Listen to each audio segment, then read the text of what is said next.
So good morning friends, welcome back to my channel Sumish ক্রিয়েশনে সবাইকে স্বাগত। আশা করছি সবাই ভালো আছো, সুস্থ আছো, আমরাও রয়েছি। আরও একটা নতুন সকালে সবাইকে অনেক অনেক ভালোবাসা জানিয়ে, সদাপ্রভুকে অনেক অনেক ধন্যবাদ জানিয়ে যে আরও একটা সকাল আমাদেরকে সুন্দরভাবে উপহার দিয়েছেন, এই জন্য অসংখ্য ধন্যবাদ প্রভুকে। প্রভু যেন সবার মনস্কামনা পূরণ করে, সবাইকে ভালো রাখে, সুস্থ রাখে, এই কামনা করে আজকের ব্লগটা আমার এই ছাদ বাগান থেকেই শুরু করলাম। বেশিরভাগ দিনই এখান থেকেই আমি শুরু করার চেষ্টা করি।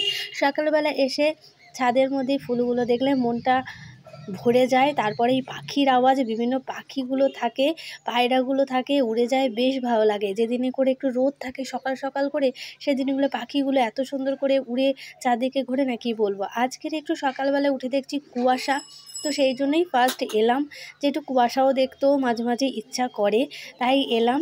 আর ওদিকটায় নিয়ে এসেছি আমার এই ছোট্ট আঁচ। এই আঁচটা পেয়ে আমি গ্যাসটাকে ভুলে গেছি। গ্যাস ভাবছে বাবাজি আমাকে তো ছেড়েই দিয়েছে। ওই আঁচটাকে পেয়ে আমার যে কি আনন্দ, কি বলবো। এইটাকে নিয়েই এখন সারাক্ষণটায় পড়ে থাকি। আর বাবু শুধু ওই একটু চাটা আর ওই হট ব্যাগ নেয়, তার গরম জলটা ওখানটাই করছে। আর আমি মাঝে সাঝে একটু যাই।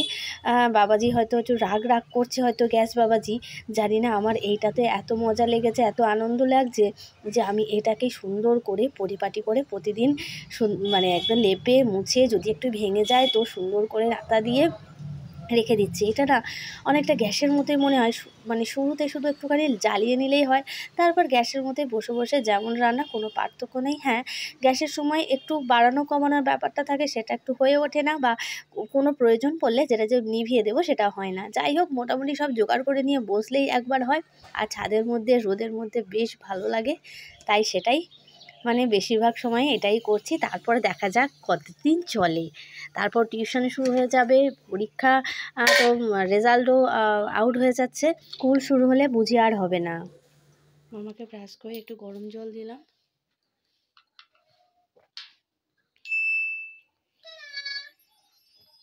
ম্যাগি খাবে তো? একটু পরে আমি ব্রাশ করে নিয়ে তারপর তোমাদের ম্যাগি করে দেবো, তারপরে বেরোবো। হ্যাঁ, আস্তে। 8:30 বাজতে যায়। চলো, হয়েছে, গ্লাসটা দাও, আমি দাঁড়িয়ে আছি। জল ফেলে দেবে, যদি না খেতে পারো ছেড়ে দাও। অতটা জল না খেতে পারলে ছেড়ে দাও। মিডিয়াম খেলেই হবে। পুরোটা খাবে? না খেতে পারলে ছেড়ে দাও। বেশি জল, অত জল খেতে নাও পারতে পারো, 1 গ্লাস জল খেতে পারবে না। চলো, অনেকটাই খেয়েছো, নিচে একটুখানি আছে। চলো, তারপর রেডি হয়ে গেছে একদম যাওয়ার জন্য। আজকে মামামের রেজাল্ট দেবে, তো সেই জন্যই ওরা দুজনে নিচে নেমে গেছে। হয়ে গেছে দাদা, জুতোটা পরি।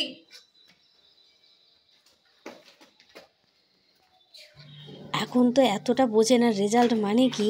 নাচতে নাচতে যাচ্ছে, আজ স্কুলে যাব, স্কুলেতে নিয়ে যাব না, ওর বাবা ওই সাইডে দাঁড়াবে, কারণ ভেতরে নিয়ে গেলে ও দুষ্টুমি করবে, দৌড়াদৌড়ি করবে, রেজাল্টটা আর নেওয়া হবে না, আমার সেই ওর পিছনেই দৌড়াতে হবে। তো রেজাল্ট নিয়ে সোজা বাড়িতে চলে এসেছি। মাত্র শুরু করেছে গান দেখা, না ওর কোনো ইয়ে নেই, এত বড়টা রেজাল্ট, বাবরে বাবরে। তোমার? হ্যাঁ, ওটা ওর রেজাল্ট, এত বড়টা রেজাল্ট।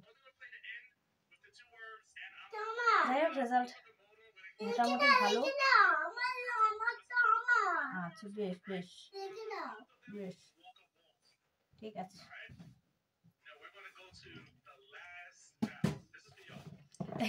তোমরা যে আগের বারে অঙ্কটাই অনেকটা কমে গেছিল, এবারে অঙ্কটা ঠিক রয়েছে, ইংরেজিতে 2 নম্বর কমে গেছে।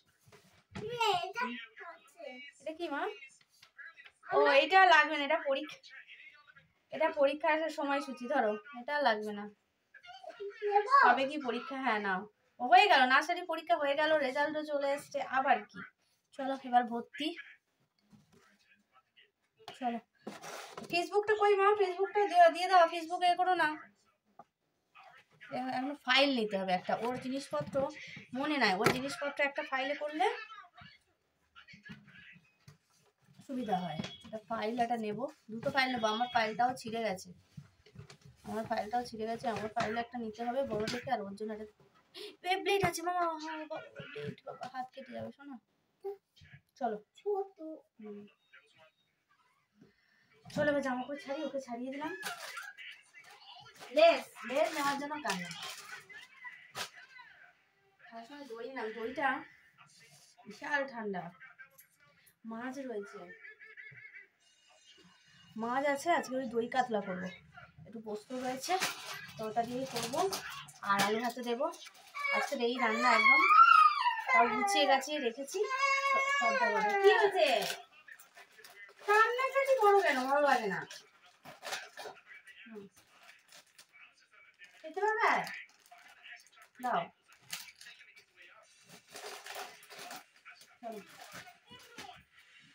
চলো আজ 23 তারিখ। জানালাগুলো এবার খুলে দিই, সকাল থেকে খোলা হয়নি, যাবো বলে এখনো হালকা করে কুয়াশা রয়ে আছে। এদিকে বসে পড়েছি। কালকেকার আলুর দম একটু ছিল, ওটা খাবো বলে একটু মুড়ি দিয়ে খেলাম। মামা মুড়ি বাজাটা নিয়েছে, মুড়ি একটু বললাম মুড়ি খা, খাবে না। লেস নিয়েছে, লেসটা খেলো, মুড়ি খাবে না। তো ভাতটা বসিয়ে দিয়েছে, মাছটা ভাজবা, তরকারিটা করবো। আলু ভাত দিয়ে দিয়েছি, ব্যাস এই রান্না।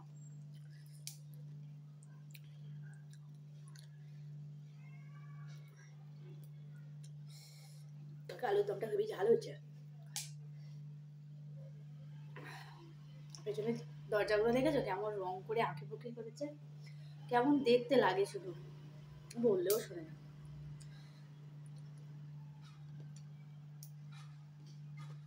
বাবুর কাজ এসছে, বাবু চলে গেল। আর একজন দুটো দেখো ওপরে বসে আছে।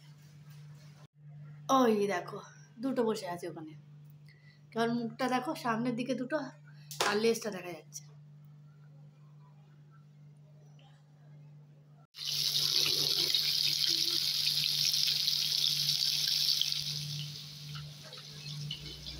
মাছটা ভেজে নিয়েছি, আর এদিকটায় তেল লঙ্কা ভেজে নিয়েছি আলু ভাতের জন্য। আর এদিকে পোস্তটা বেটে নেব, একটু দইটা দেব, দিয়ে একসাথে ব্লেন্ড করে নেব। নিলে না হলে আবার ফেটে যাওয়ার নাকি ভয় থাকে, জানি না কি হয়। তো করা হয়ে গেছে, তো মোটামুটি আমার মশলা কষানো হয়ে গেছে। দইটা এবার দিয়ে একটু কষিয়ে নেব, নিয়ে জলটা দিয়ে দেবো, দিলেই আমার মোটামুটি হয়ে যাবে। একটু চিনি দিতে হবে, না হলে একটু ব্যালেন্সটা হবে না, যেহেতু টক দই রয়েছে। তো মোটামুটি চেষ্টা করলাম, কেমন হয় জানি না, তো আশা করছি ভালোই হবে, দেখে মনে হচ্ছে। যাই হোক বন্ধুরা, আজকের ব্লগটা আমি এখানেই শেষ করে দেবো। ভালো লাগলে অবশ্যই করে পাশে থেকো। সবাইকে অনেক ভালোবাসা জানিয়ে আজকের ব্লগটা শেষ করলাম। তো টাটা বন্ধুরা।